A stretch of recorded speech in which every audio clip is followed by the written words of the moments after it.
നമസ്കാരം. ജന്മഭൂമിയിലേക്ക് സ്വാഗതം. വാർത്തകൾ ചുരുക്കത്തിൽ. മങ്കട വെള്ളിലയിലെ കുരങ്ങൻചോല വ്യൂ പോയിന്റിൽ സായാഹ്ന വിനോദത്തിനെത്തിയ 4 വിദ്യാർത്ഥികൾ ഇടിമിന്നലേറ്റു മരിച്ചു.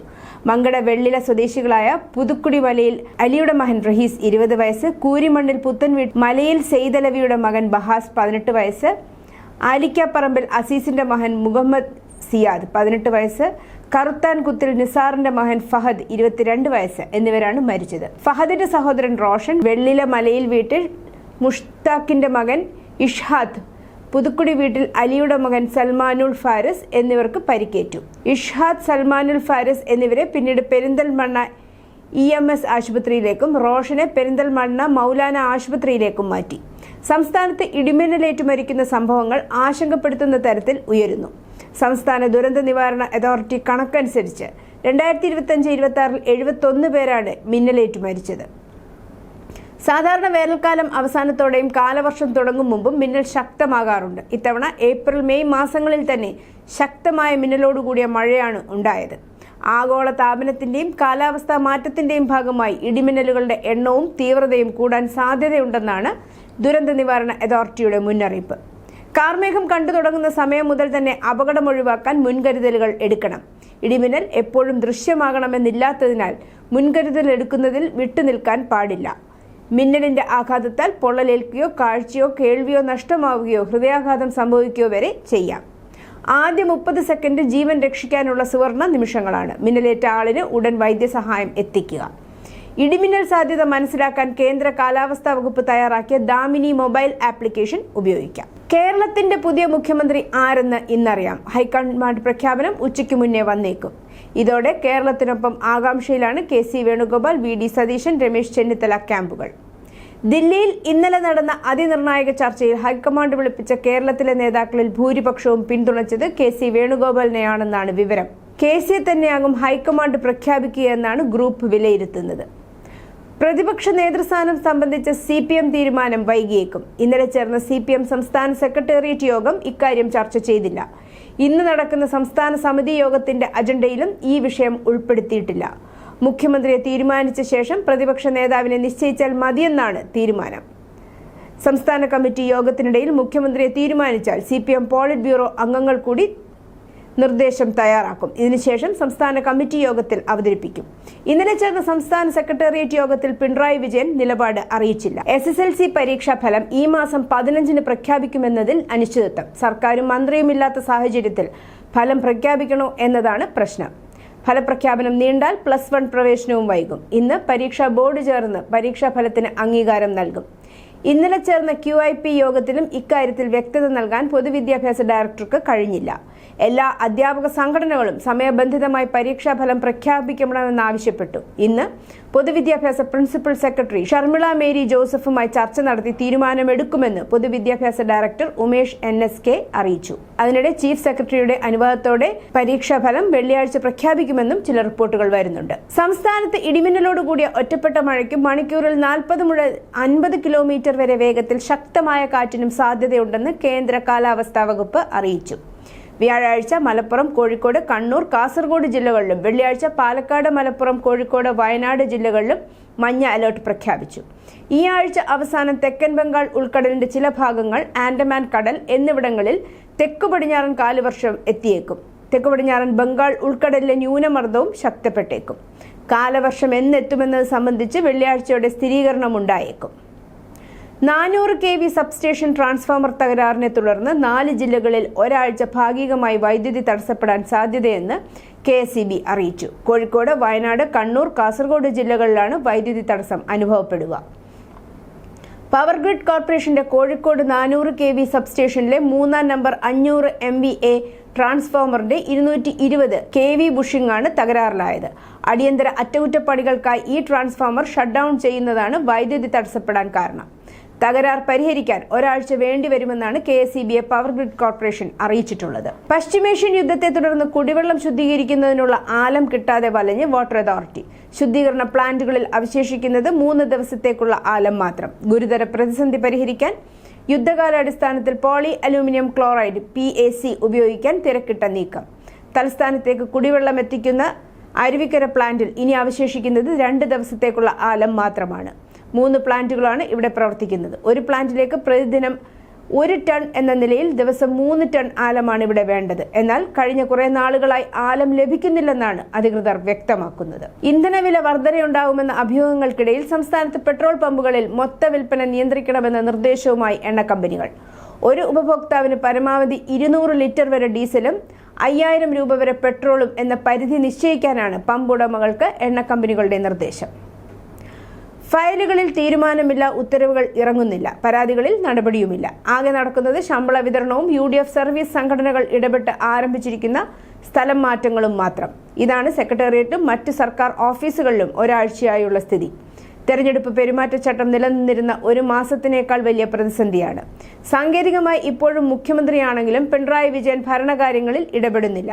മന്ത്രിമാരെല്ലാം സ്ഥാനമൊഴിഞ്ഞു. മുഖ്യമന്ത്രി രാജിക്കത്ത് നൽകുമ്പോൾ കാവൽ മന്ത്രിസഭ തുടരാൻ ഗവർണർ നിർദ്ദേശിക്കുകയാണ് പതിവ്. എന്നാൽ ഇത്തവണ മുഖ്യമന്ത്രിയോട് മാത്രമാണ് ഗവർണർ തുടരാൻ നിർദ്ദേശിച്ചത്. കൊച്ചിയിൽ പുറത്തുവന്ന വൻ അവയവദാന തട്ടിപ്പിന് പിന്നിൽ കോൺഗ്രസ് നേതാവിന്റെയും സംഘത്തിന്റെയും വൻ ഇടപെടലുകൾ പുറത്ത്. തട്ടിപ്പിനാവശ്യമായ വ്യാജരേഖകൾ ചമച്ച എറണാകുളം പള്ളിക്കരയിലെ സൈൻ ഡിജിറ്റൽ സ്റ്റുഡിയോ കോൺഗ്രസ് നേതാവ് PK അൻവറിന്റേതാണെന്ന് വ്യക്തമായി.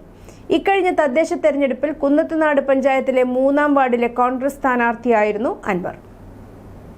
കൽപ്പറ്റ നിയമസഭാ മണ്ഡലത്തിലെ LDF സ്ഥാനാർത്ഥിയായിരുന്ന PK അനിൽകുമാറിനെതിരെ ഗുരുതര ആരോപണങ്ങളുമായി ഭാര്യ രംഗത്ത്. ഭാര്യയുടെ പരാതിയിൽ മേപ്പാടി പോലീസ് അനിൽകുമാറിനെതിരെ കേസെടുത്തു. തന്നെ കൊലപ്പെടുത്തുമെന്ന് ഭീഷണിപ്പെടുത്തിയതായും ശാരീരികമായും മാനസികമായും ക്രൂരമായി പീഡിപ്പിച്ചതായും പരാതിയിൽ പറയുന്നു. അനിൽകുമാറിന് മറ്റൊരു സ്ത്രീയുമായി ഉണ്ടായിരുന്ന അവിഹിത ബന്ധത്തെ മഞ്ജുള ചോദ്യം ചെയ്തതാണ് പീഡനത്തിന് കാരണമെന്ന് പരാതിയിൽ ചൂണ്ടിക്കാട്ടുന്നു. റബ്ബർ കൃഷിയുമായി ബന്ധപ്പെട്ട പ്രശസ്ത ശാസ്ത്രജ്ഞ L തങ്കമ്മ അന്തരിച്ചു. 86 വയസ്സായിരുന്നു.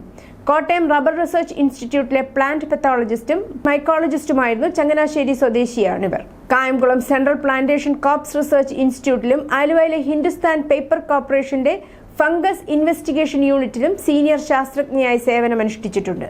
ചങ്ങനാശ്ശേരിയിലെ കമ്മ്യൂണിസ്റ്റ് പാർട്ടി സ്ഥാപക നേതാക്കളിൽ ഒരാളായിരുന്ന പരേതനായ KB മുഹമ്മദ് അലിയാണ് ജീവിത പങ്കാളി.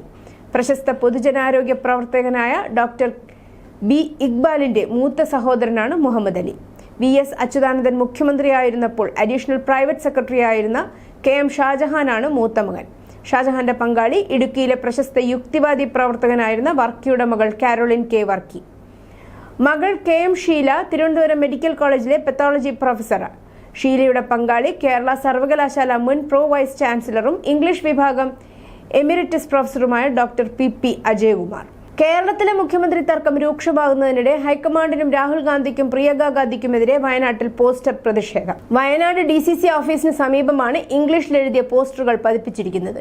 KC വേണുഗോപാലിനെ പിന്തുണച്ചാൽ കേരളത്തിലെ ജനങ്ങൾ നിങ്ങൾക്ക് മാപ്പ് തരില്ലെന്നും വയനാട് ഇനി അടുത്ത അമേഠിയായി മാറുമെന്നും പോസ്റ്ററുകൾ മുന്നറിയിപ്പ് നൽകുന്നത്. മുഖ്യമന്ത്രി സ്ഥാനത്തേക്ക് ഹൈക്കമാൻഡ് KC വേണുഗോപാലിനെ പിന്തുണച്ചാൽ പ്രതിഷേധം ശക്തമാക്കുമെന്നാണ് പോസ്റ്റർ രോഷപ്രകടനം നൽകുന്ന സൂചന.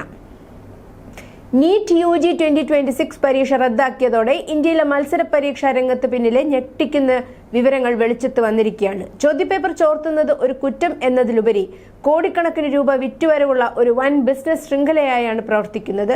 നീറ്റ് UG 2026 പരീക്ഷ റദ്ദാക്കിയത് വെറും ഒരു സുരക്ഷാ വീഴ്ചയല്ല, മറിച്ച് ഇന്ത്യയിലെ മത്സര പരീക്ഷാ മേഖലയിൽ ആഴ്ന്നിറങ്ങിയ വൻ സാമ്പത്തിക ശൃംഖലയുടെ പ്രതിഫലനമാണ്. ഏറ്റവും മുകളിലുള്ള ബുദ്ധികേന്ദ്രങ്ങൾ മുതൽ പ്രാദേശിക ഇടനിലക്കാർ വരെ നീളുന്ന ഈ മാഫിയ ഒരു ഞായറാഴ്ച കൊണ്ട് 100 കോടിയിലധികം രൂപ ലാഭമുണ്ടാക്കുന്ന ഒരു ബിസിനസ് സംരംഭമായാണ് ഈ കുറ്റകൃത്യത്തെ മാറ്റിയിരിക്കുന്നത്. പരീക്ഷാ പേപ്പർ ചോർത്താൻ ശ്രമിച്ചതായി നാഷണൽ ടെസ്റ്റിംഗ് ഏജൻസി NTA പരസ്യമായി സമ്മതിച്ചിട്ടുണ്ട്. കൂടാതെ പരീക്ഷാ വിവാദം രാജ്യവ്യാപകമായി പൊട്ടിപ്പുറപ്പെടുന്നതിന് ദിവസങ്ങൾക്ക് മുമ്പ് ഒരു വിസിൽ ബ്ലോവർ ഉദ്യോഗസ്ഥരെ അറിയിച്ചിരുന്നുവെന്നും വെളിപ്പെടുത്തി. മെയ് 3 നടന്ന നീറ്റ് UG പരീക്ഷ റദ്ദാക്കുന്നതിൽ സമ്മർദ്ദം വർദ്ധിച്ചതോടെ അഴിമതിയിൽ central bureau of investigation CBI ഔദ്യോഗികമായി കേസ് രജിസ്റ്റർ ചെയ്യുകയും ഇപ്പോൾ അന്വേഷണം ഏറ്റെടുക്കുകയും ചെയ്തു. നീറ്റ് UG 2026 പരീക്ഷയുടെ വിശ്വാസ്യതയെയും രഹസ്യ സ്വഭാവത്തെയും ബാധിക്കുന്ന തരത്തിലുള്ള ക്രമക്കേടുകളും ചോദ്യപേപ്പർ ചോർച്ച ആരോപണങ്ങളിലും അഖില ഭാരതീയ വിദ്യാർത്ഥി പരിഷത്ത് ABVP കടുത്ത ആശങ്ക രേഖപ്പെടുത്തി. സമാജ്വാദി പാർട്ടി സ്ഥാപകൻ മുലായം സിംഗ് യാദവിന്റെ മകനും BJP നേതാവ് അപർണ യാദവിന്റെ ഭർത്താവുമായ പ്രതീക് യാദവ് ബുധനാഴ്ച രാവിലെ ഉത്തർപ്രദേശിലെ ലക്നൌവിലെ സിവിൽ ആശുപത്രിയിൽ വെച്ച് അന്തരിച്ചു. 38 വയസ്സായിരുന്നു. അഖിലേഷ് യാദവിന്റെ അർദ്ധ സഹോദരന് സുഖമില്ലെന്ന് പുലർച്ചെ 5 മണിയോടെയാണ് വിവരം ലഭിച്ചതെന്നും തുടർന്ന് ഡോക്ടർമാരുടെ ഒരു സംഘം അദ്ദേഹത്തിന്റെ വസതിയിലേക്ക് കുതിച്ചെത്തിയെന്നും റിപ്പോർട്ടുണ്ട്. മരണകാരണം കണ്ടെത്തുന്നതിനായി കിങ് ജോർജ് മെഡിക്കൽ യൂണിവേഴ്സിറ്റിയിലെയും ആശുപത്രിയിലെയും ഡോക്ടർമാരുടെ ഒരു സംഘം ഉടൻ തന്നെ മൃതദേഹം പോസ്റ്റ്മോർട്ടം ചെയ്യും. പ്രാഥമിക നിരീക്ഷണങ്ങളിൽ ശരീരത്തിൽ പരിക്കിന്റെ ദൃശ്യമായ ലക്ഷണങ്ങളൊന്നും ഉണ്ടായിരുന്നില്ല.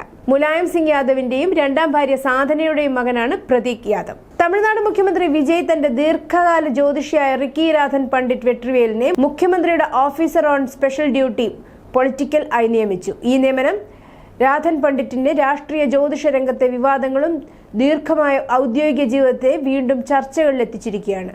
മുൻ തമിഴ്നാട് മുഖ്യമന്ത്രി ജയലളിതയുമായി അദ്ദേഹത്തിനുണ്ടായിരുന്ന അടുത്ത ബന്ധവും പിന്നീട് അത് തകരാനുണ്ടായ സാഹചര്യവുമാണ് ഇപ്പോൾ ശ്രദ്ധ നേടുന്നത്. ദക്ഷിണേന്ത്യയിൽ ജനിച്ച് പണ്ഡിറ്റ് വെട്രിവേൽ എന്ന പേര് പ്രാക്ടീസ് ആരംഭിച്ച അദ്ദേഹം 2008 ഡൽഹിയിലേക്ക് താമസം മാറിയത്. അവിടെ വെച്ചാണ് രാധൻ പണ്ഡിറ്റ് എന്ന പേര് സ്വീകരിച്ചത്. അദ്ദേഹം BJP നേതാവ് LK അദ്വാനിയെ തന്റെ വഴികാട്ടിയായാണ് വിശേഷിപ്പിക്കാറുള്ളത്. വിദേശ ലോഹങ്ങളുടെ വാങ്ങലുകൾ നിയന്ത്രിക്കുന്നതിനും രാജ്യത്തിന്റെ വിദേശ നാണ്യ കരുതൽ ശേഖരത്തിലുള്ള സമ്മർദ്ദം ലഘൂകരിക്കുന്നതിനുമുള്ള ശ്രമങ്ങളുടെ ഭാഗമായി ഇന്ത്യ സ്വർണത്തിന്റെയും വെള്ളിയുടെയും ഇറക്കുമതി തീരുവ 6% നിന്ന് 15% ഉയർത്തിയതായി സർക്കാർ ഉത്തരവുകൾ ബുധനാഴ്ച അറിയിച്ചു. ലോകത്തിലെ ഏറ്റവും വലിയ രണ്ടാമത്തെ വിലയേറിയ ലോക ഉപഭോക്താവായ ഇന്ത്യയുടെ ആവശ്യകതയെ ഈ ഉയർന്ന തീരുവകൾ കുറയ്ക്കും. പശ്ചിമേഷ്യയിലെ സംഘർഷത്തിനിടെ സൗദി അറേബ്യ ആവർത്തിച്ചുള്ള മിസൈൽ ഡ്രോൺ ആക്രമണങ്ങൾക്ക് വിധേയമായതിനെ തുടർന്ന് ഈ വർഷം ആദ്യം ഇറാനിൽ സൗദി അറേബ്യ രഹസ്യമായി പ്രതികാര വ്യോമാക്രമണങ്ങൾ നടത്തിയതായി 2 പാശ്ചാത്യ ഉദ്യോഗസ്ഥരും ഈ വിഷയവുമായി പരിചയമുള്ള 2 ഇറാനിയൻ ഉദ്യോഗസ്ഥരും പറഞ്ഞു. മുമ്പ് വെളിപ്പെടുത്താത്ത ഈ പ്രവർത്തനങ്ങൾ ഇറാനിയൻ പ്രദേശത്ത് സൗദി അറേബ്യ നേരിട്ട് സൈനിക ആക്രമണം നടത്തിയതിന്റെ അറിയപ്പെടുന്ന ആദ്യ സംഭവമാണ്. ടെഹ്റാനിൽ 4.6 തീവ്രത രേഖപ്പെടുത്തിയ ഭൂകമ്പം ഉണ്ടായതായി ഇറാനിയൻ സ്റ്റേറ്റ് മീഡിയ രാജ്യത്തെ ഭൂകമ്പ ശാസ്ത്രജ്ഞ കേന്ദ്രത്തെ ഉദ്ധരിച്ച് റിപ്പോർട്ട് ചെയ്തു. 10 കിലോമീറ്റർ 6.21 മൈൽ ആഴത്തിലാണ് ഭൂകമ്പം ഉണ്ടായതെന്ന് കേന്ദ്രം അറിയിച്ചു. ടെഹ്റാനും മസന്തരൻ പ്രവിശ്യകളിലും തമ്മിലുള്ള അതിർത്തി പ്രദേശത്താണ് ഭൂകമ്പം ഉണ്ടായതെന്ന് ഇറാന്റെ സ്റ്റേറ്റ് ബ്രോഡ്കാസ്റ്ററായ Islamic republic of Iran broadcasting report ചെയ്തു. ഭൂകമ്പത്തെ തുടർന്ന് ആളപായമോ കാര്യമായ നാശനഷ്ടങ്ങളോ ഉണ്ടായതായി ഉടൻ റിപ്പോർട്ടുകളൊന്നുമില്ലെന്നും അധികൃതർ പറഞ്ഞു. News desk Janmabhumi.